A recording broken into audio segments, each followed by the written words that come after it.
Hello, welcome to the chapter on conics study guide.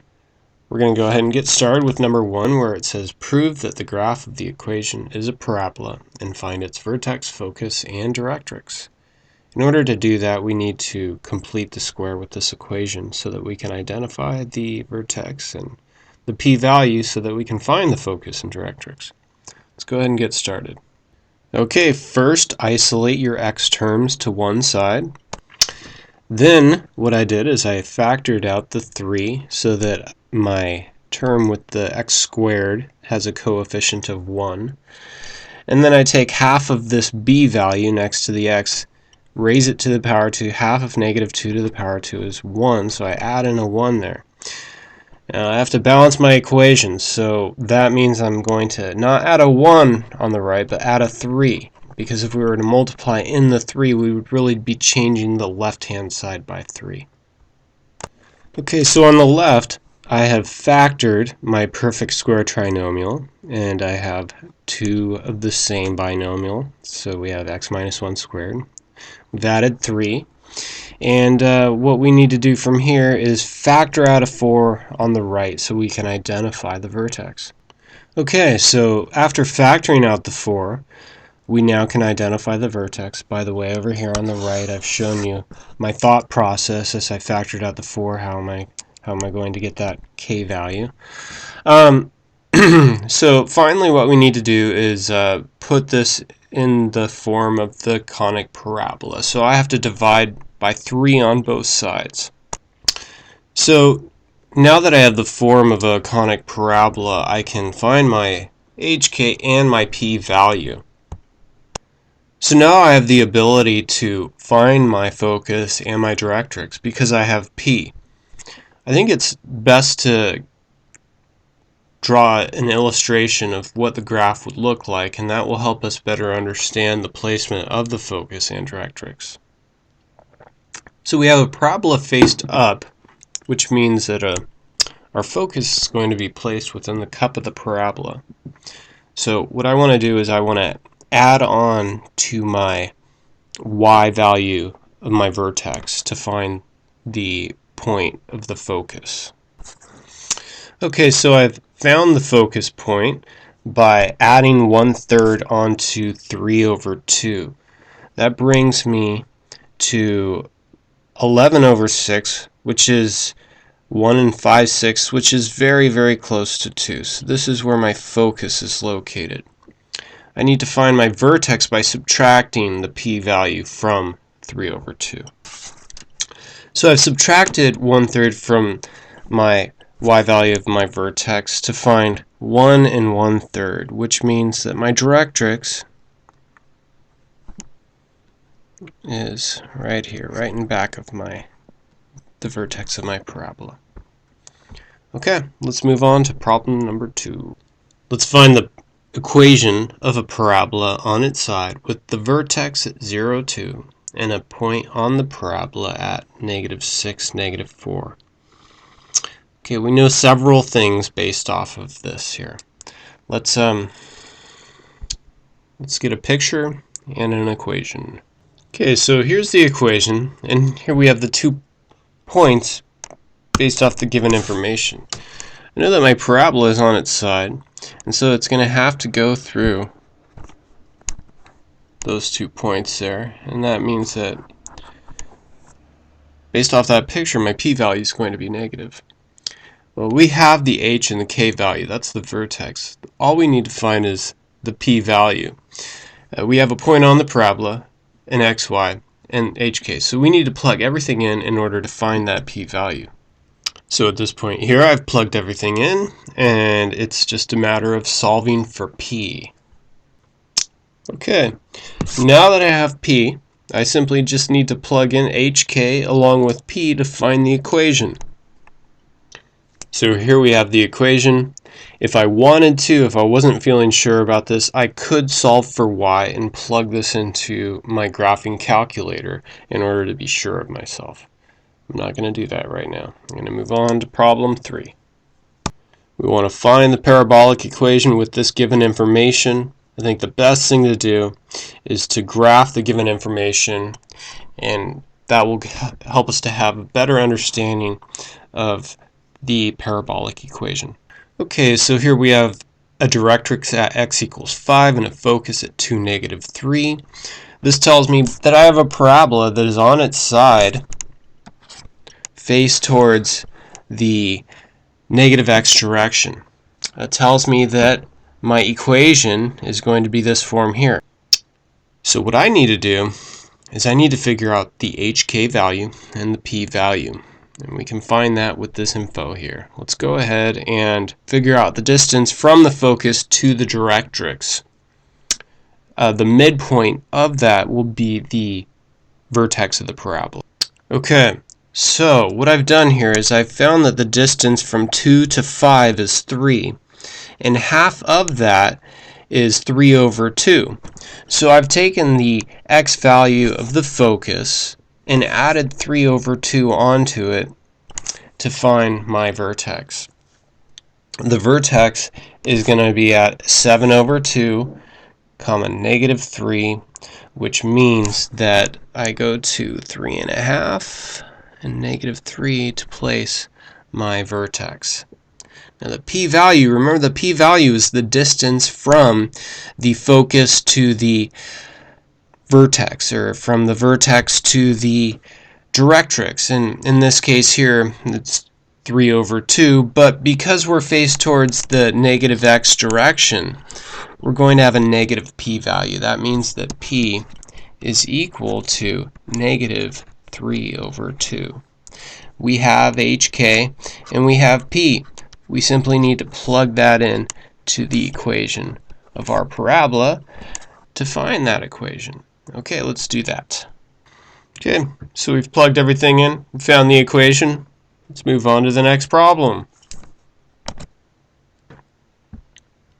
Find the vertex, focus, directrix, and graph. Okay, so first thing that we need to do is put this in the form of the conic parabola and then identify vertex and p-value so that we can identify the focus and directrix. Okay, so I found the vertex and I found the p-value. And what I need to do from here is let's go ahead and graph. Let's look at the picture and then identify the focus and directrix. Okay, so here we have the parabola on its side facing to the -x direction because the p-value is negative and the y is squared. So let's figure out the directrix. So let's figure out this directrix here. We're going to add or subtract the p-value onto the x value of the vertex. And so that gives us we have 2/2 here. That means that we're going to have a 5/2 for the directrix, which means that we have a directrix at x equals 2.5. Let's figure out the focus. Okay, so I've added the p-value onto the x value of the vertex to find that focus point. And it's right here at -1, -1/2, 1. And that gives me everything I need. Let's go ahead and move on to the last problem here. The mirror of a flashlight, last parabola problem anyway. The mirror of a flashlight is a paraboloid of revolution. Its diameter is 6 centimeters and depth is 2 centimeters. How far from the vertex should the filament of the light bulb be placed for the flashlight to have its beam run parallel to the axis of its mirror? This means that we need to place the focus, the bulb at the focus. Let's get a picture. Okay, so here I have the flashlight drawn on the left over here, and we want to place the bulb at the focus. And so what I've done is I've taken that three-dimensional paraboloid of revolution and I've placed the parabola into the XY system to identify some points on the parabola. What that is going to enable me to do is to figure out the p-value by relating this particular parabola to x squared equals 4py. I can plug into x and y and solve for the p-value. So solving for p gives us 9/8, which means that we need to place the bulb 1 1/8 centimeter from the vertex. Let's move on to problems that are not dealing with parabolas. Let's find the equation of the ellipse in standard form. This means that we need to complete the square. So we're going to complete the square with x and y. Let's go ahead and group the x's with the x's, the y's with the y's. Pull that 44 on the right side. Okay, so now I want to complete the square, and in order to do so, my x squared has to have a coefficient of 1, my y squared needs to have a coefficient of 1. So I need to factor out my 12 from my x terms and my 4 from my y terms, my -4 from my y terms actually. So we've factored out, and now we have the ability to complete the square. Half of -6 to the power of 2 is a 9. I need to add in 9 there. I haven't really changed the left side by a 9. I've actually changed by a 12 times 9, which is 108. So I need to add 108 to the right side over here. And then over here we have half of 4 is 2 to the power of 2 is 4. We're adding in a 4 there. And we're not really adding in a 4, we're actually subtracting 16. So I need to balance that out by subtracting 16 to the right side. Let's go ahead and see what this gives us. Okay, so we've factored the perfect square trinomials, gotten two of the same binomials, and now we have a 48 on the right, and we have to divide both sides by 48 to find the equation. Okay, so here we have our equation, and something should tell you that this doesn't look exactly like an ellipse, right? This looks a little bit more like a hyperbola. We have a minus there, so I found a typo in my study guide. This is a hyperbola because of the minus sign there. All right. Let's go ahead and jump to the next problem. We want to find an ellipse that has these foci points with a minor axis of length 6. Find the equation in standard form. I think the best thing to do is get a visual of what's going on and then come up with that equation.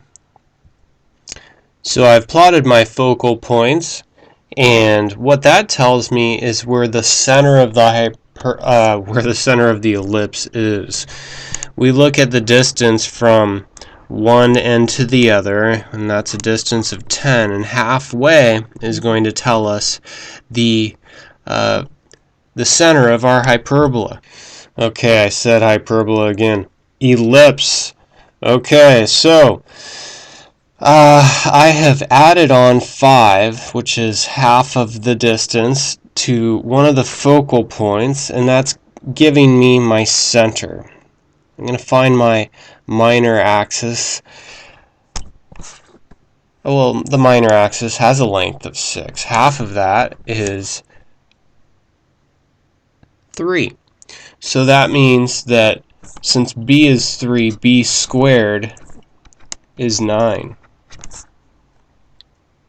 I need to figure out what my a squared is.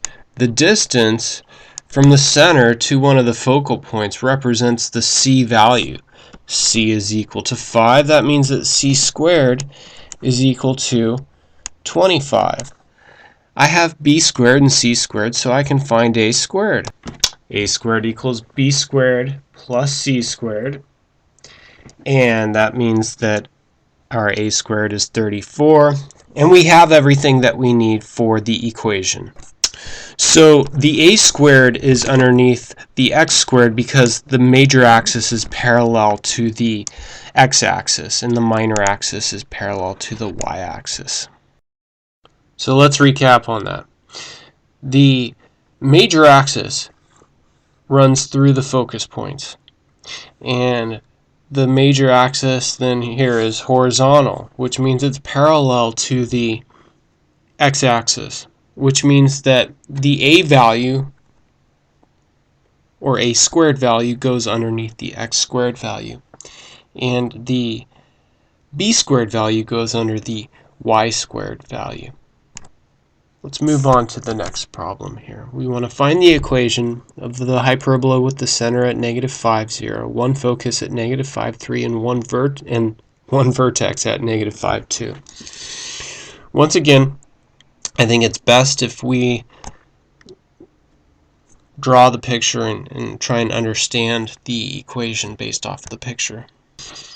Okay, so these points tell me a lot about the hyperbola. First of all, the vertex at -5, 2 is going to be faced, we have a parabola faced up, because remember that the focus is within the cup of the parabola. This tells me a lot about the equation of the hyperbola. I know that I'm going to have a hyperbola that has the a squared underneath the y squared, because the major axis, which goes through the center, the vertex, and the focus, that major axis runs parallel to the y-axis. So I'm going to be using this equation here. So this means that I need to figure out a squared and b squared. I have h and k.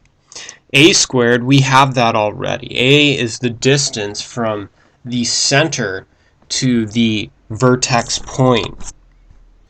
The distance is 2 there. That means that a squared is 4. Now I have the distance from the center to the focus, which is 3.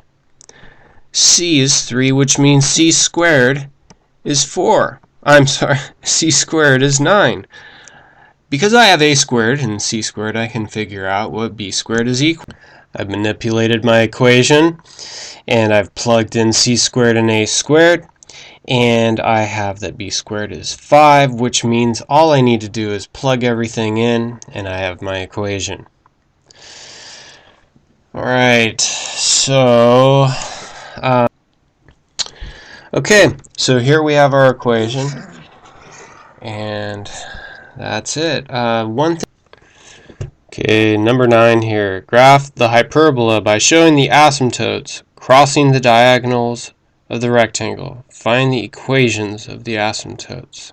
Let's go ahead and graph the hyperbola and have a visual that helps us to understand what those equations should be equal to. Okay, let's start off by plotting the center. -3, 4 is our center. And from here I want to construct my rectangle. So because the x squared is over the 9, that means I'm going to go out horizontally from my center and plot my a values. Okay, so I go out 1, 2, 3 to here, and I go out 1, 2, 1, 2, 3 to here, and that gives me the a value for the slope of my asymptote. And from here, from the center, I'm going to go up 2 and I'm going to go down 2. This gives me the rectangle that will enable me to draw the diagonals of that make up the asymptotes. Okay, so here I have my asymptotes drawn, and now I can draw my parabolas, which make up the hyperbola. The parabola's vertex points are here in blue, and our parabolas are facing outward like so. And the reason I know that is because the major axis in this case is parallel to the x-axis,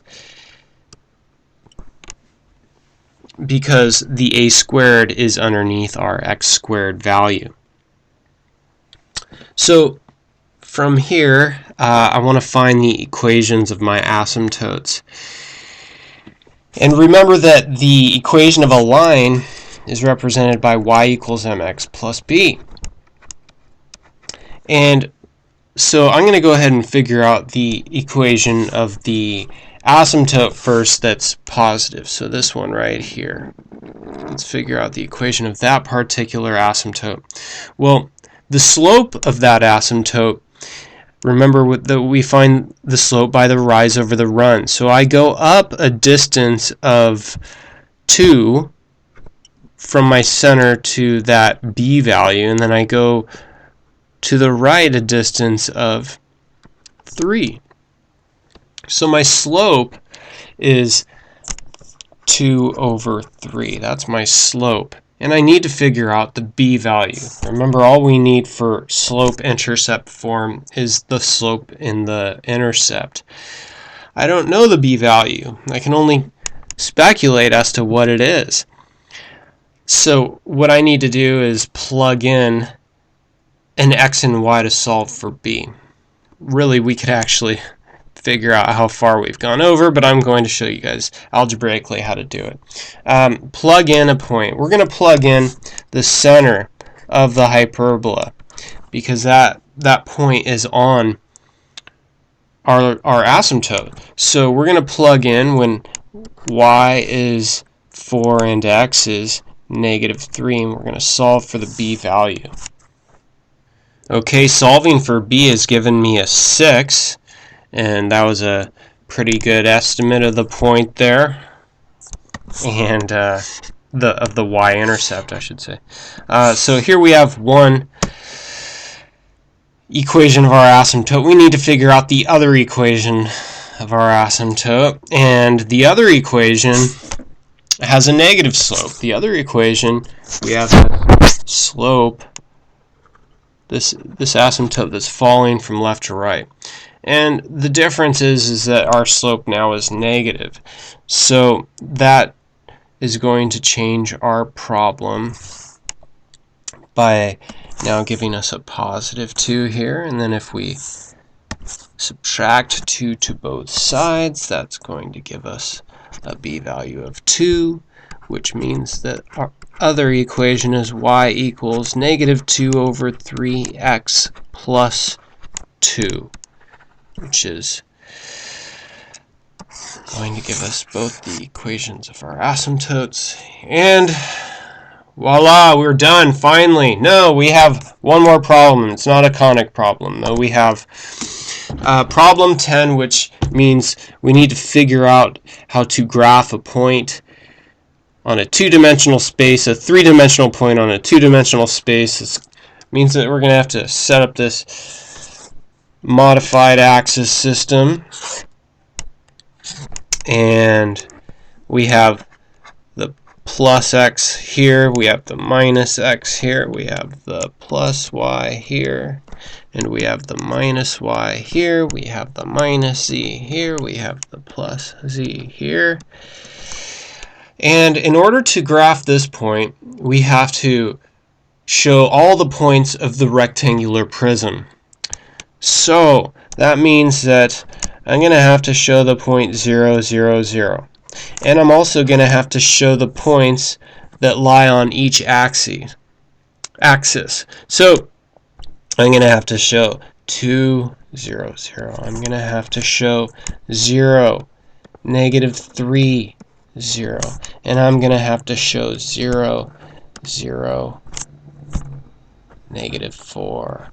Let's go ahead and start off with the easiest point here at 0, 0, 0. Next one here I'm going to show is at 2, 0, 0. So I'm going to go out a distance of 2 on the x-axis. So I'm going to make my interval marks parallel to the y-axis because I want to create this visual of of a three-dimensional shape, so I'm going to plot this point right here, and that is at 2, 0, 0.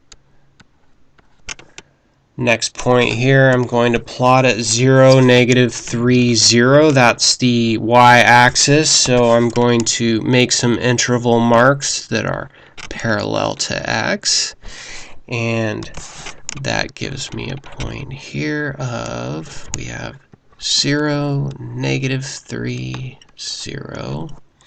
Last point here on the axis, let's plot 0, 0, negative 4, 0, 0, negative 4.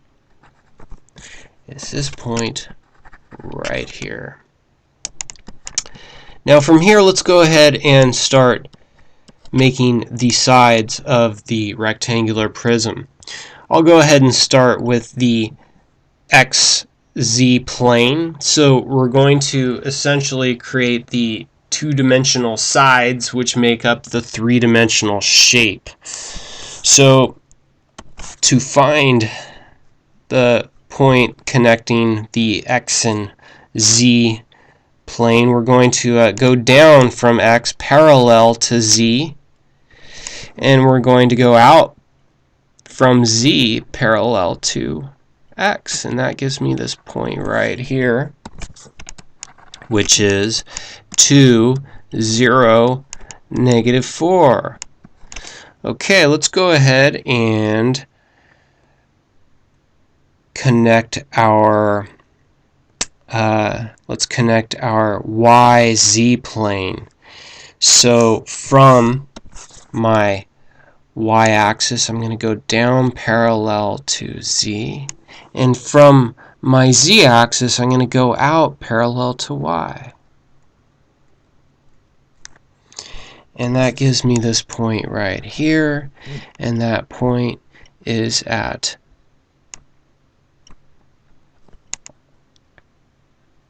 0, negative 3, negative 4. Alrighty, so let's go ahead and let's make the top here. And so I'm going to go from y, I'm going to go out parallel to x, and from x I'm going to go out parallel to y.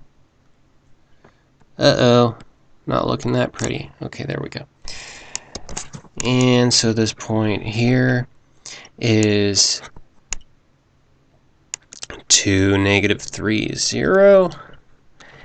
And things are starting to take shape here. I can make the rest of my rectangular prism by going down parallel to Z. From here I'm going to go out parallel to Y. From here I'm going to go out parallel to X. And that gives me my point there,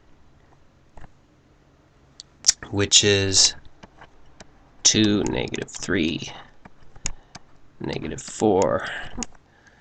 And that's it. Make sure you guys study. If need be, watch the video several times and work through the problems several times, and you should be more than prepared. I promise you that. Okay, see you tomorrow. Good luck. May the force be with you. By the way, you can thank Andy for this one. He sort of inspired me to make me do this. All right, so thank Andy.